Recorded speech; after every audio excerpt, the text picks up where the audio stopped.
When we're connected to our vital energy, our life force, we move through life usually with maybe a little bit more pep in our step. There's a sense of happiness for no good reason at all that takes over because our physicality is the producer of that potential energy, right? So as we are moving, well, then you have all types of hormonal changes that occur within the body. And so ask anyone, how do you feel after your workout? Pre-workout, you feel okay. You might even feel good, even pre-workout, but post-workout, the dopamine kicked in, the adrenaline is here. So there's a tendency for us to feel better as we move.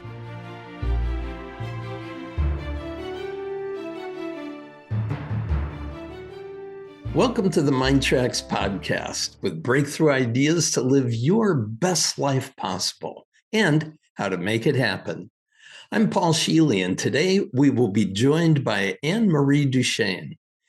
Anne-Marie is a specialist in the integration of mind, body, and spirit, employing a unique blend of scientific and holistic healing practices to empower individuals toward healthier, happier, and simpler lives. As a strategic intervention and peak performance coach, Anne-Marie has taught thousands of clients how to develop and improve their physical, mental, and emotional health.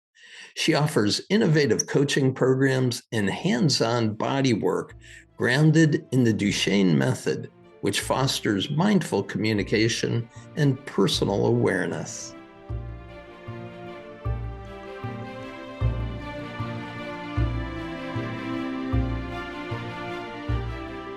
Hello, Anne-Marie. So glad you're here at this podcast. Welcome.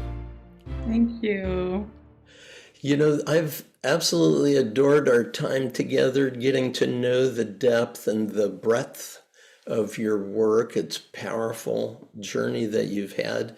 And I'd love to have you share a bit about all the exploring you have done, what unique perspectives you've gained from it. And I'm thinking we could start at this foundation of medical anthropology that you studied at UC Berkeley. Yes, good place to start. It's an interesting story because it really came to me. I was not necessarily looking to become a medical anthropologist, although it kind of showed up in, like many other things in my life. But I want to take us a little bit prior to that and just share that I was brought up in an esoteric commune in the south of France. The story to that is I'm the last of 6 children. And by the time my mother came around to me, she decided to go full force into yoga, breath work, meditation, vegetarianism. And so one of her girlfriends was part of this community. It was a spiritual community. And so my mother started to get involved. And I was very young. I was maybe, I think, 4 or 5. And so we would go to France every summer to spend 1 or 2 months at the commune, an ashram type of environment, where we grew our own food and we prayed and chanted every day. There were very specific rituals that we followed, as you would find and imagine in an ashram. And so that was the foundation really for my entry into connecting with spirituality. And in fact, I would say that that has been the lifeline, because growing up like this, you just assume that that's how life is. Well, yeah, and it would give you such a holistic perspective on what does it mean to nourish your body and to care for your body and to work with your mind and to work with your emotions and all that. What a gorgeous way to get started. Well, my mom, God love her, she's no longer with us in this plane, but she was a true deep influence. She studied homeopathy. She was a master Reiki healer. And so she just had, a deep passion for it. And so I just kind of grew up in that environment. And so from there, I had a dance career. I was a dancer, moved to New York City, and I was an artist, lived that life for about 12 years. And then from there, I moved to San Francisco and decided that I wanted to go deeper. I had started anthropology studies in New York because I pretty much went to school throughout my career, always interested and curious about esotericism, spirituality, and more importantly, how do people evolve within their cultures based on their belief system in relationship to healing? Because that's what I was exposed to a lot growing up.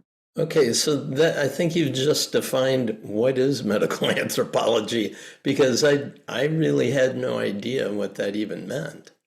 Well, there are different areas of it. My particular focus was to study just what I said, the evolution of healing in different cultures via a spiritual pathway. Got it. Yeah, so it was fascinating because I had seen a lot of healing practices growing up with all types of different healers and shamans, and going from priests to shamans to babalaos to different types of these kinds of medicine women and men in their culture. So I just kind of went to San Francisco and decided, Berkeley would be a good place for me to go. They have a great program. And it was kind of just like that. I remember when I went to interview, they said, oh, we would love to have you here because I was a little bit older then. So they were looking for a diverse population base in their student body. And I thought, That's great. Well, that's very cool. And I know that you also went and studied with indigenous healers in the Amazon. Could you say a little bit about what that did for you and how it informed your work? Yeah, so based on my upbringing, I always had a hand and foot, let's say, into this evolution of spiritual healing. And also, I want to mention that as a dancer, as a mover, there was a lot of healing occurring through movement in Mm. my education. So I was part of different types of dance circles, First Nation people sitting in circle, and healing in circle was a big part of how I grew up.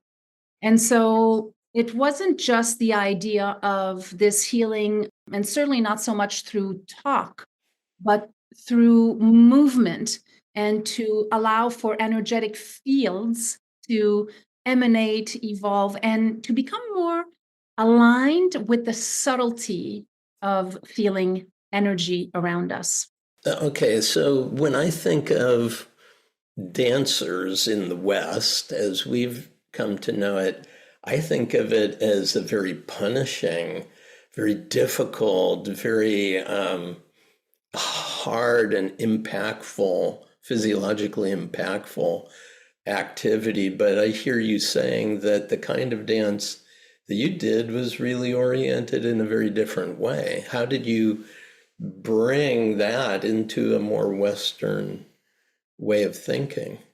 I started in Montreal. I started dancing young, and I really loved jazz. So I was really a jazz dancer, and I was very athletic growing up. And so that was the foray. And then, of course, classical training. Classical training was an interesting experience because in the, we call it the fraternity, the ashram that I was grown up in, they really were supporting more of a ballet orientation because there was a relationship with it being more closer to divine grace, more graceful, more in a way appropriate. Now I was rebelling because I was a jazz dancer and I loved the rhythm and R&B and the blues, and that was more my type of rhythmic desire to go towards that. So even though, yes, you're right, dance careers are grueling, it's difficult. We train every single day. But when you're, 15, 16, 17, 18, like it was no big deal. And in New York, what was very prominent at the time and still is today, they had different types of African dance troupes. And so I was always called to move into the live drumming, for example. So it's very tenuous. It's difficult work, but it's almost as if when you get into that type of healing circle or of dance, or when you have live drummers there, it's kind of like the spirit catches you. Yes. I'm thinking about how many traditions from Sufism and all the movement to dance, it is very much oriented toward the spiritual nature. And certainly for the African culture, the rhythm and the sound is very much that place of where spirit resides. So how does this help a modern mind come to understand some of the nuances of the way we move and we walk through our world each day? How can that be of some assistance to us? Yeah, thank you for that question. It's beautiful. So I see it more today, Paul, as how we move through life. When we're connected to our vital energy, our life force, we move through life usually with maybe a little bit more pep in our step. There's a sense of happiness for no good reason at all that takes over, because our physicality is the producer of that potential energy, right? So as we are moving, well, then you have all types of hormonal changes that occur within the body. And so ask anyone, how do you feel after your workout? Pre-workout, you feel okay. You might even feel good, even pre-workout, but post-workout, now the dopamine kicked in, the adrenaline is here. So there's a tendency for us to feel better as we move. And I'm a big believer in that. And now, in the way that it has evolved in my own life, is that I work with people in movement, but not just large extrinsic movement. It's about internal movement. So I can say that in my own meditation practice, there's a lot going on inside. Yeah, and it's worth bringing that sense of mindful awareness of our travel through each day. I think many people in modern society are just on to the next task and not necessarily mindful of the transitions that we're going throughout the day. So this is very powerful. Now, you are also certified in Hellerwork, which is a tissue massage therapy movement kind of thing. Could you explain what Hellerwork is? I know it came out of the tradition of Ida Rolf and Rolfing, but it seems like it's a much gentler procedure than the Rolfing bodywork. Yeah, so I came to Hellerwork a little bit like everything else in my life. I feel like it called me in. Oh, nice. But before I came to this work, I was working, actually, I worked with Cirque du Soleil for many years as an artistic talent scout.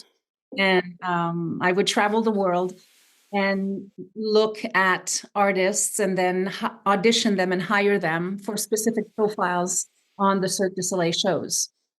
So now you see the extension of the medical anthropology in kind of how life evolved and invited me, because now I was traveling within different cultures, auditioning people who moved.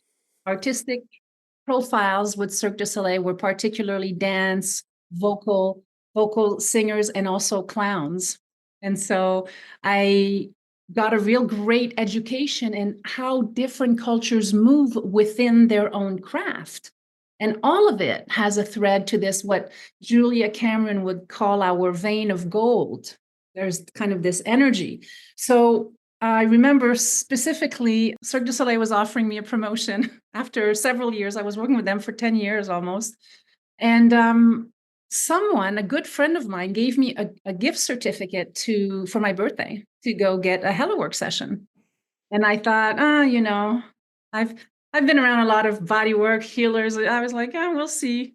I didn't jump right away. It took me 8 months to cash in my gift certificate. So eventually I go, and the practitioner was extraordinary. She was beautiful, mindful, present, and just was the perfect person to invite me into this experience. And so the Hellerwork series, yes, everything that's really, so essentially it's structural integration the umbrella for all types of people who do structural integration. So that's the umbrella. Rolfing from Dr. Ida Rolf, that is her genius. So all of these schools stem from her genius. And so Hellerwork came from Joseph Heller. Joseph Heller was my teacher, and bless his heart, he passed away this year. And he was Dr. Ida Rolf's right-hand man at the Rolf Institute for some time. And he had asked her for permission to integrate a sort of therapeutic dialogue to go along with every session. So technically, the Rolfing series are 10 sessions, and we work on a specific part of the body for each session to create optimal alignment. And the idea with Rolfing and all SI practice is to create harmony and balance between the human form and gravitational space. It's quite beautiful and poetic. Obviously, I love what I do. And so Hellerwork integrated this therapeutic dialogue. What does that mean? So, for example, at session 1, let's say you came in for a session with me. I would work on your upper rib cage, horizontalizing your shoulders to your hips. There's a very specific methodology. And we're talking about breath. We're talking about inspiration. And so I would invite you to go into your breath, and then I might invite you into a sort of dialogue that would incite, hey, Paul, what inspires you in your life? And so what starts to happen now is that people are in a state of receptivity. They're laying on my table. It's also done seated and standing. There are different ways of doing it. And so when people start to think about what inspires them, miraculously, their tissues, of course, start to open. So we are partners in this work. This is my perspective. I am not doing anything to you. We are partners. Of course, I have the methodology and the touch. And so what essentially we do is to create space into the fascial lining, the layering of fascial connective tissue in the body, which is different than massage that focuses more on releasing muscle. And so people in massage check out, people in Hellerwork check in. Nice. So if for those who don't really know a lot about fascia, it is the connective tissues between all of the muscles and all of the tendons and ligaments and so on, is it? Yes, I like to call it the organ of communication. And I'll tell you why. I've done many years of anatomical holistic dissection with a wonderful teacher of mine for many years. And so what I learned there was that as we look at the human form, if I address your right shoulder through this organ of communication, which is literally connective tissue, it's one of the fascial sheathings, it will affect your left ankle. Nice. So it's very poetic in the way that I view it. Other practitioners may be more biomechanically focused. I love the art form of it. And so, yes, connective tissue fascia, it's not just the wrapping of the muscles, it is the wrapping of our being. Yeah, and if I heard some amazing statistic, if you took all that tissue and laid it all out, how huge is this? Well, so essentially, if you were to remove all of my skin, not to get gory here, but just kind of try to see this as more poetic. Essentially, if we remove my superficial layer, which is the skin of our body, I would still stay intact because the connective tissue is what holds us together. It's like an inner stocking, but there are many layers of it. So it's almost as if we were unfolding kind of a roll of literal fabric. And so there are many, many different layers of the tissue in the body. There are different textures to the tissue, and it has its own reason for being. For example, every organ in our body, your heart, your spleen, your small intestine, large intestine, your pancreas, all of these organs have their own fascial sheathing that may vary in thickness, in fluidity, and it all communicates with one another. So this is why we cannot speak of Hellerwork or structural integration without addressing the nervous system, our beautiful vagus nerve that has come to the fore now. More and more people are talking, right, about how to regulate the vagus nerve. Essentially, this is what occurs in this work. And that's so excellent. So taking all of these lines of influence from your unique history and your work as a teacher of meditation and in the martial arts, this all came to an integrated mind, body, spirit work that you call the Duchêne Method. Is that right? So yes, the Duchêne Method is actually, I just decided to coin my name, primarily because Duchêne means of the oak. Oh, wow. Of the oak tree. So chêne, C-H-E, accent circonflexe, N-E means chêne means the oak tree. And so I thought to myself, well, gosh, I think that's pretty poetic. So I thought, let me use that.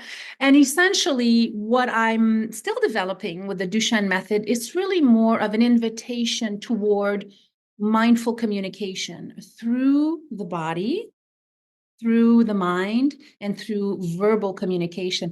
An invitation to tenderize ourselves, to become more present with ourselves, to learn to listen to our bodies with more care, and to be like an oak tree, to feel the rooting system of Mother Earth. That is, of course, we belong to her in my perspective. She watches over me in my perspective. And so when I work with my clients and patients, I invite them to consider the Duchêne Method in a way to communicate with themselves first in loving kindness, so that they might perhaps begin to go into the world and have that perspective also with others. And I think it's important at this point in our history. Yes, always has been, and perhaps even more so now. You do say that your work helps to create mindful communication and personal awareness.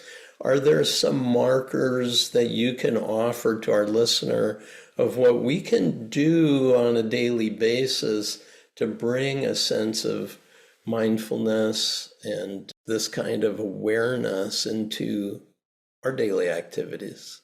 Yes, so I'd like to also offer the term embodifulness. We all know of mindfulness, and that's fantastic. We do, it's beautiful and it's evolved, and certainly it's a great movement in our culture. Embodifulness is another way of looking at it, to remind ourselves of our beautiful body, because here's the thing, without the body, we're basically not here. I mean, spiritually, yes, we can feel that, but this is our temple. This is our temple. So the first thing I would suggest and recommend and invite people to try, just put your hand on your heart in the morning and your hand on your belly, your lower belly, the space between the belly button and your pubic symphysis, like your pubic bone. There is the chi energy in that area, your life force energy. And what I would invite you all to do upon awakening in the morning, the moment your eyes are open, to position your hands on your chest and on your belly, and to just, for no good reason at all, not thinking about it, simply say, thank you. Mm. Thank you to my body for awakening. I am breathing this morning. The simplicity of connecting to ourselves. And then taking a few deep breaths and just listening to the body before running out of bed. So a lot of the time we have our alarm clocks and we rush out of bed. We have busy lives. Really? Does it have to be that busy? So that's the question, right? The reflection. To just pause, connect with the body, say thank you, you're breathing. And as we get up out of bed, to be mindful of the first step out of bed. Just be conscious of putting one foot on the floor, your carpet, your hardwood floor, whatever it is, and then arising. And then, oh my God, a miracle that your body can help you stand up. in my career, it's almost 20 years of doing Hellerwork, and I have to say that people will tend to come to us when they are in pain, right? I'm sure you're familiar with this. And Certainly. so why not focus also on what's working? Focus on what's working upon awakening. Your eyes open. You have liquid in your eyes. Most of us, right, will have liquid in our eyes that facilitates this movement of opening the eyes. There is saliva in our mouths. Take a moment. And because when we don't have that working, for example, oh boy, now it's a problem, right? And now we pay attention to it. And so my invitation to my clients, and I mean, basically to everyone I know, because I really, really put effort into living this way to cultivate vitality and to be in the moment of feeling my foot on the floor. And then I might notice on some mornings, I worked out a little too hard last night or got a little too excited, so my ankle's a little creaky. So I pause and I say, thank you for working to speak to our bodies. I love this because it embodies self-compassion, it embodies a gratitude practice, and it also embodies appreciation. And so many authors, so many teachers say these are so critical to our well-being. And simple awareness, or I think you call it an embodied practice, embodiment practice, is an easy way to have it merge us into our daily experience with so much more consciousness and so much more self-care. Well, I find that it's a beautiful bridge to your work and this training the body mind, right? And to listen to these beautiful recordings that you offer us, the Paraliminals, right? And so kind of go into this space of connecting with ourselves, and that is also another very effective way to calm down and regulate our nervous system. And I find all of your work to come from a place of loving kindness and compassion. Thank you. Yeah, and when I listen to a paraliminal, I always begin with a hand on my chest, a hand on my abdomen, just to say, hey, I'm here. I'm choosing to have this experience for the next 20 minutes. And I set my intention, and then I might go into more of a shavasana, kind of palms up alongside the body kind of experience. So again, there's a neat blending of these technologies. You can't dismiss body from mind from spirit. I mean, they are integrated, and if we have structural integration, we have holistic integration of our energy on a daily basis, we will be living a more fulfilled life, more on the real purpose for our being. Yes, and a big part of this today, we're so fortunate to have access to so much information. So for your listeners here today, if you want to learn more about how to care for your body, in addition to what's already been shared, there are many indigenous traditional Chinese medicine, such as Qigong and Tai Chi, these very powerful energy building, really technologies to assist us in becoming more centered. Do not live our lives out of a state of reactivity because what's occurring. There's always going to be something occurring out there. Always. There's always something to be angry about. And I think as I get older, Paul, I want more joy in my life, no matter what's happening around me. And so to do this work, first of all, I consider a privilege to be in such close relationship with my clients, and also to be able to share with them both the scientific approach to anatomical understanding, physiological understanding, in relationship to their spirit, to how they feel, to their belief systems. Perhaps it's time to shift our belief. Why not? right? If we're not feeling well and because we're eating a lot of fried foods, well, you cut the fried foods out and whew, as if per miracle, within a few days, your body regenerates itself. That's the miracle of the human body. Mm. And so in the work that I offer, it's really a lot about how can we mindfully communicate, integrate embodied communication, not just verbal, but our body language, an open heart, direct eye contact, a sense of grounded, feeling secure and confident through compassion, through a vision of tenderness. Because I mean, yeah, we can all be angry for a lot of time and, we can, rebuke and say, oh, this is wrong and this is bad. Sure, absolutely. I challenge you lovingly, not you, but your viewers and all of us to focus a little bit more on, okay, that's true. I'm not saying it's not real, that there's not drama and chaos, but if you focus on what's working in your life, on your sense of creativity, right? The other piece that I invite is for people to tap into creativity, to go into nature, maybe develop an artistic, whatever it is, drawing, singing, moving, planting seeds, literally. This invites a different perspective of our relationship with life and in life.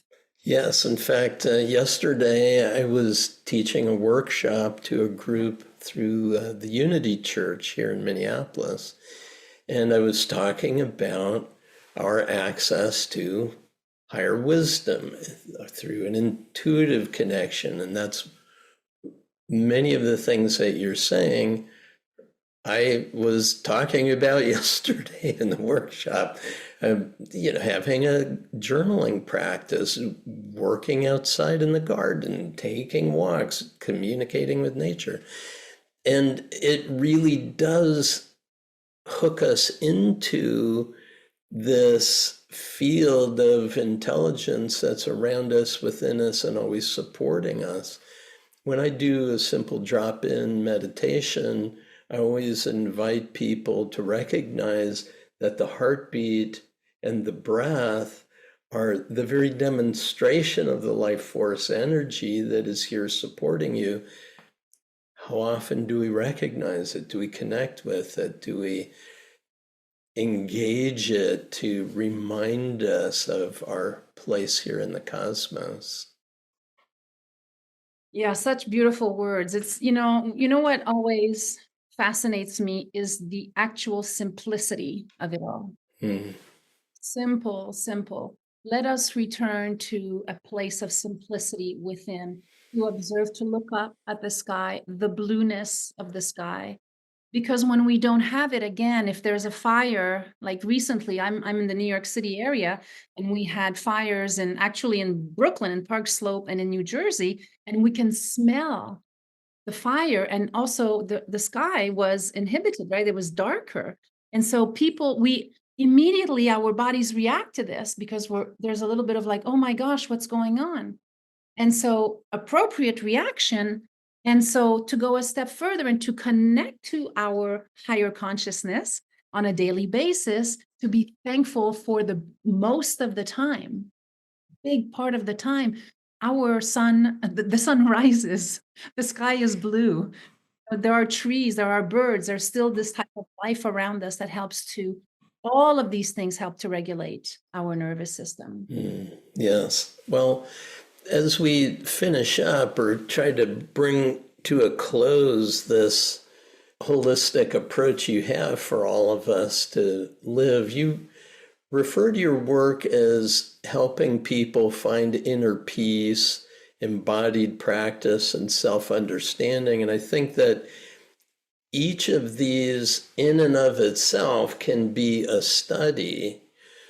Is there a way that anyone who has listened to our podcast today can enhance these three areas of their life as they go?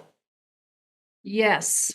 So for people who are in a state of where they're experiencing pain, in their life, because that's a very real thing as well. There is sorrow, there's grief, there's pain. Please explore possibilities in your area. There are many wonderful practitioners, healers who can support you. So the first thing I would say is, first of all, to begin this cultivation of inner peace, we must begin to ask questions, become curious. How can I move myself forward if I am in pain? If I have hard opinions, if I have hatred in my body, anger, these are all normal. We're human beings. So the first step I would say is be curious. Look and Google is a great tool. Look for a Hellerwork practitioner in your area. Explore with healing techniques such as breath work, certainly somatic movement, right? So to slowly start to integrate these by looking outside of the norm. And maybe this will sound a little controversial, but it's okay. I give myself permission to step back from allopathic medicine, which is a more pharmaceutical-based approach to I don't really think it's healing. It can be helpful. Well, treating symptom. That's really symptom. Thank you, Paul. Yeah. So if we move away from a sense of certainty that this is wrong, it's not supposed to be here, I got to get this out of here, and move it more to a curiosity of what can help to reestablish balance and a greater sense of internal, emotional, mental peace, those kinds of inquiries are going to lead to positive learning behaviors. And I think, as you've said, you then begin to attract to you the right messages at the right time in your progress through life. Very Correct. cool. To explore, what I would call more indigenous approaches, which now is not so much indigenous, but for example, traditional Chinese medicine. If you've never tried acupuncture and you are someone who struggles with muscle spasm, migraines, give it a shot if you've never tried it, to become more curious into the healing systems that are available to us that are more indigenous. So I would say Hellerwork is a practice where we integrate body, mind, spirit, and emotions. So to look for support from technologies that embrace all of us and not just the pain in your wrist. Yeah, I think it's also important to know that more than 95% of all referrals to complementary and alternative medical approaches come from traditional allopathic physicians. So there is a big awakening in the field of medicine that there are things we don't know and there are things that we can't solve, and there are modalities that can really help here. So good. Yeah, excellent. How about in terms of embodied practices and self-understanding, easy steps we might be able to take as we go forward? Yes. So one of my favorite things that I do, so I develop my morning ritual to make sure upon arising, I do my first step, and then I eventually make room to my living room floor, and I will frequently use some sort of foam roller or some sort of ball that I will lay on and melt into and start to gently awaken my body.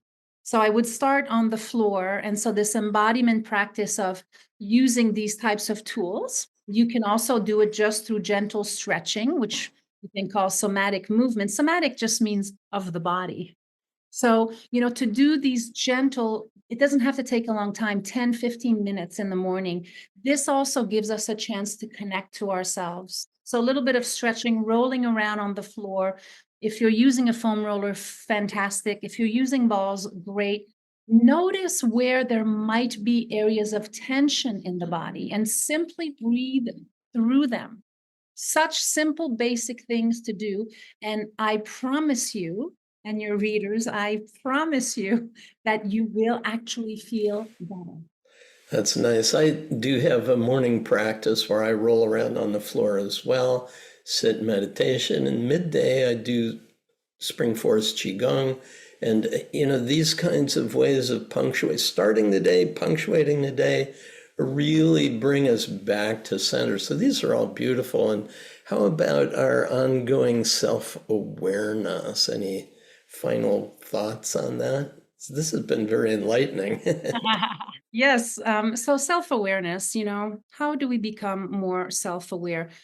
It's a daily practice. It's a moment. For some people, I have a meditation practice clearly, but I also want to invite people to really take a moment to sit in the morning, and perhaps it's free flowing writing and using your hand and a pen, not necessarily on the computer. That's okay too, but really taking a moment to doodle around. Get yourself a nice set of colorful pencils or pens or crayons and just doodle, even coloring these beautiful Mayan, the Mayan calendar types of images, to do something that is out of your regular type of thing to do, because that incites your brain to become more focused and aware into trying something different.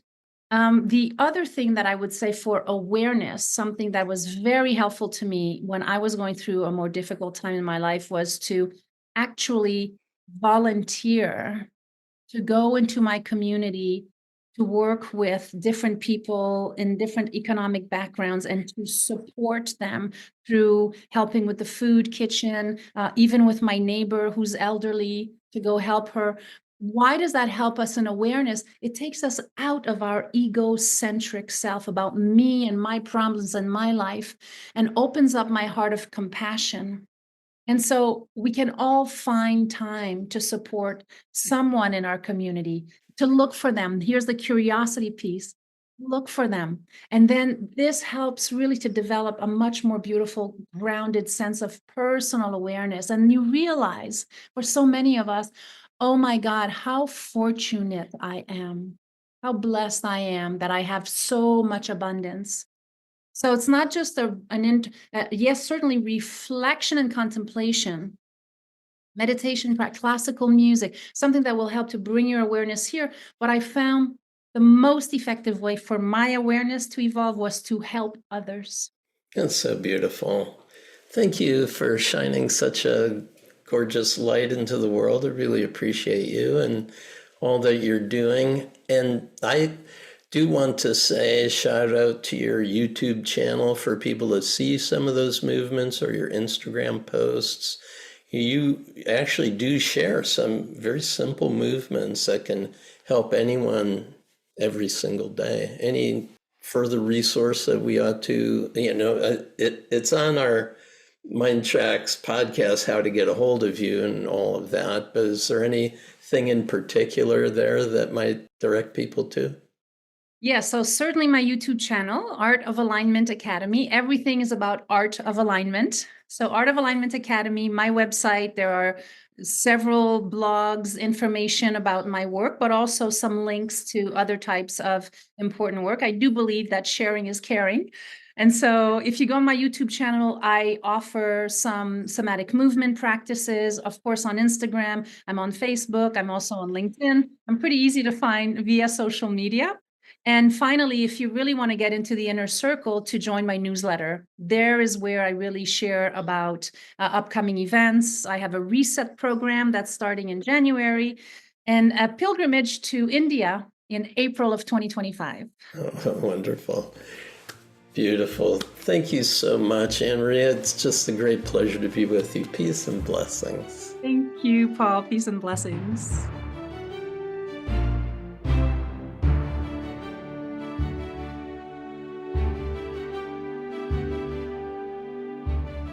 I hope you enjoyed our conversation with Anne-Marie Duchêne.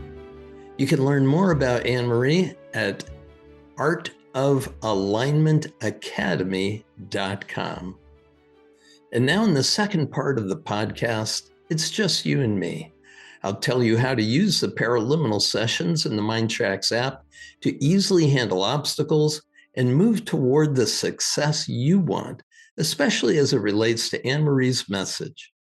If you're new to the relaxing Paraliminal audio sessions, They use breakthrough technologies to activate your whole mind in only 20 minutes to help improve any area of your life. Let's get going.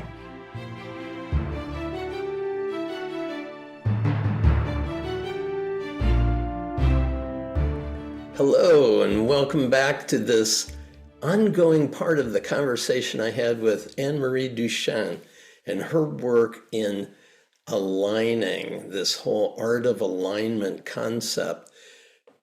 Brilliant life history. What a seeker, what an explorer. To me, very inspiring to recognize that out of her passion, she's been able to help so many people find a path of healing, understanding, enlightenment, and living pain-free. It's really gorgeous. So a lot of fun for me. There are so many lines of similar communication and study that both of us have had, so many shared interests, that it's hard for me to limit the number of topics we could focus on when it comes to using paraliminal technology to support the ideas that she was sharing. But I've identified 5 areas that you could pursue. The first area is this idea of finding balance and alignment. The second is finding inner peace.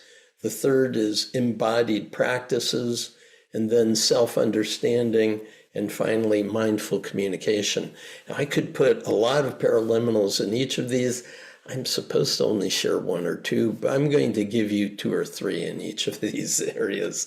So let's talk about finding balance and alignment. She said something very important. How we go to sleep and how we wake up in the morning is a key time for us to be in touch with ourselves, that sense of self-awareness, hand on the chest, hand on the belly, being aware as you awaken, to acknowledge the aspects of your life that give you health and well-being as you place your feet on the floor, getting a sense of grounding and all that. Beautiful.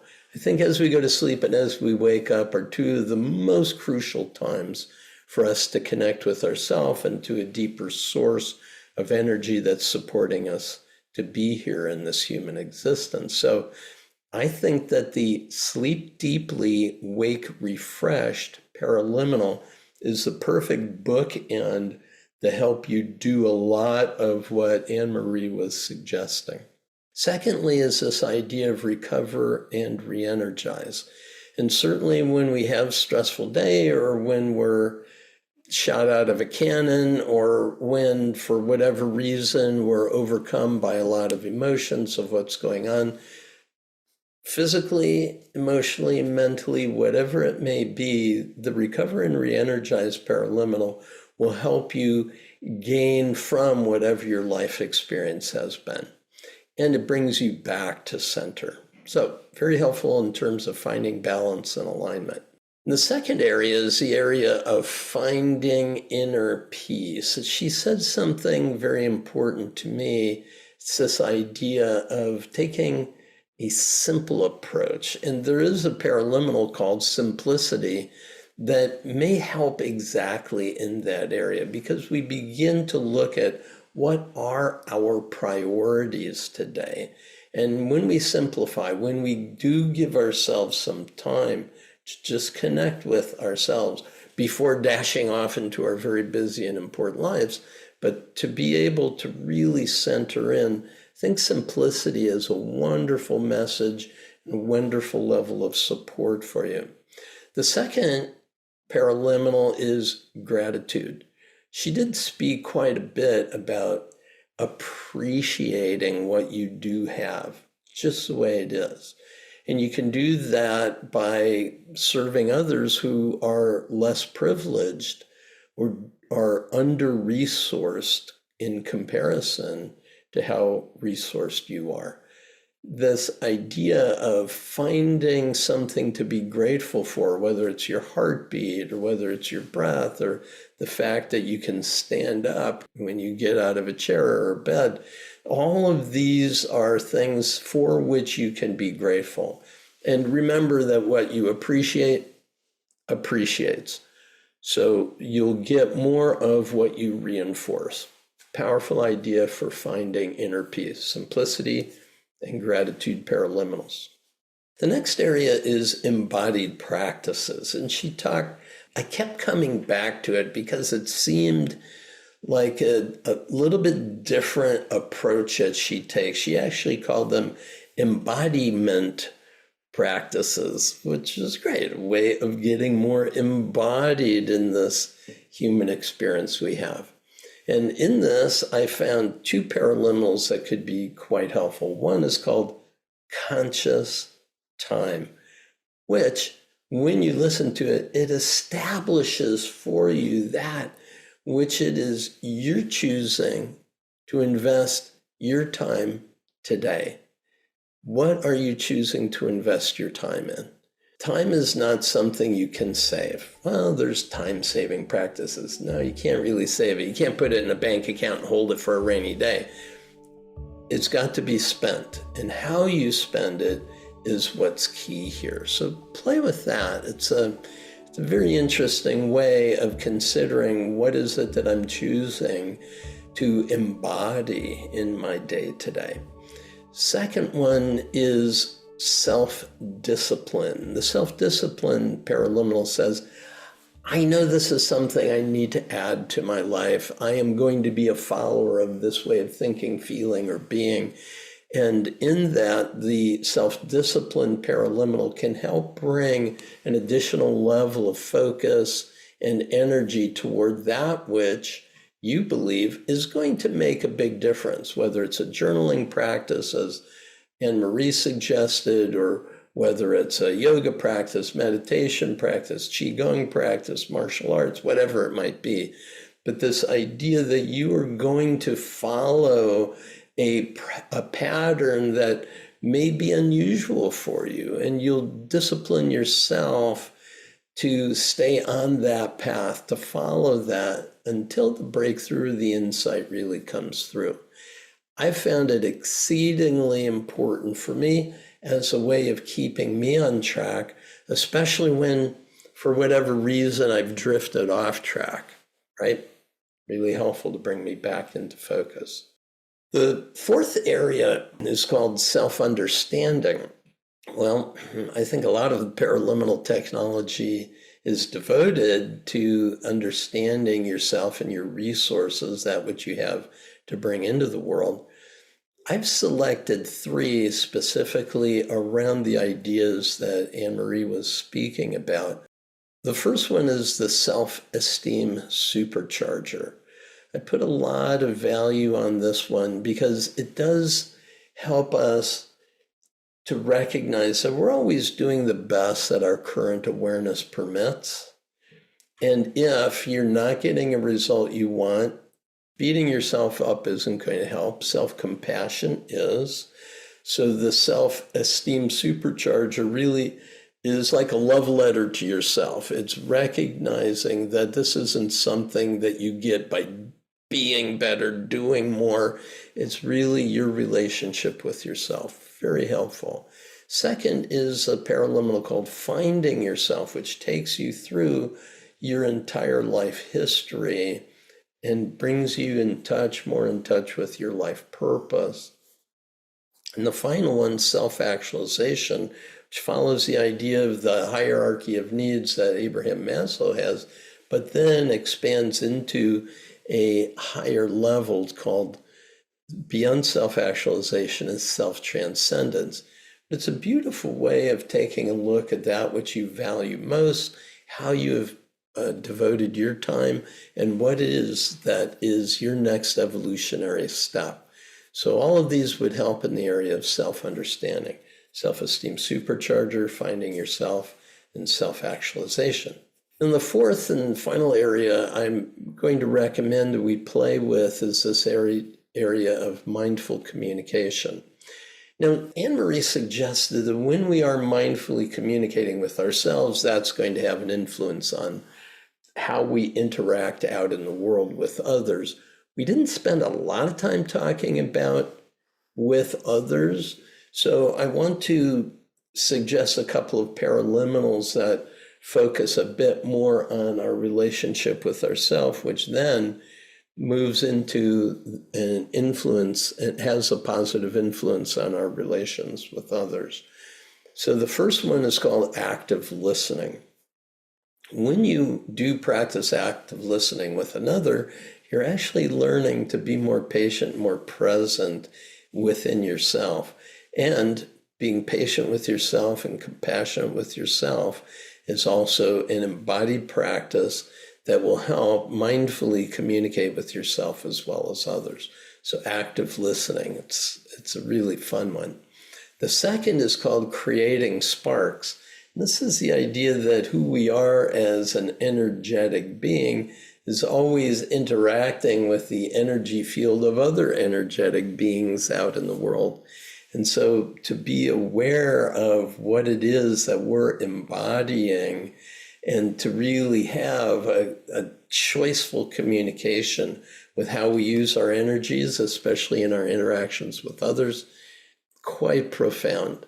And the third and final paraliminal in this idea of mindful communication is the self-love paraliminal. It's one of my go-to for so many of the authors that we speak with on the podcast, but it really is a remarkable way of communicating with oneself, where you combine with your younger self and your future self, and you come together with your present self to really have an uplifting, harmonious, beautiful internal, expansive internal communication with this amazing human experience that you're having.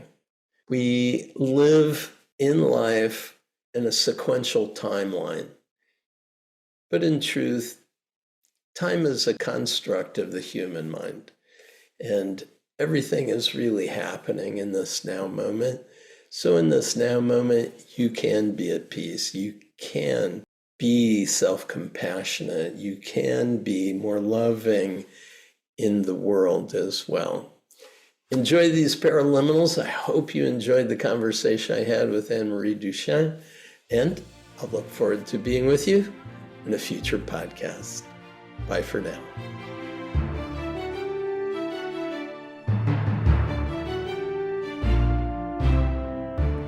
Thank you for joining me today. I applaud your willingness to maximize your potential. You can easily use the paraliminal audio sessions in the MINDTRX app to stimulate your non-conscious mind, that is your inner mind, to reduce any resistance in your life and to propel you toward the success you want. Go to www.mindtrx.com/go. These amazing audio tools have helped millions, and I encourage you to bring them into your world today. Be sure to be back for more episodes of the MINDTRX podcast. You'll find insightful conversations with authors, experts, and thought leaders, all devoted to improving your life's experience. Thank you again for being here on our MINDTRX podcast.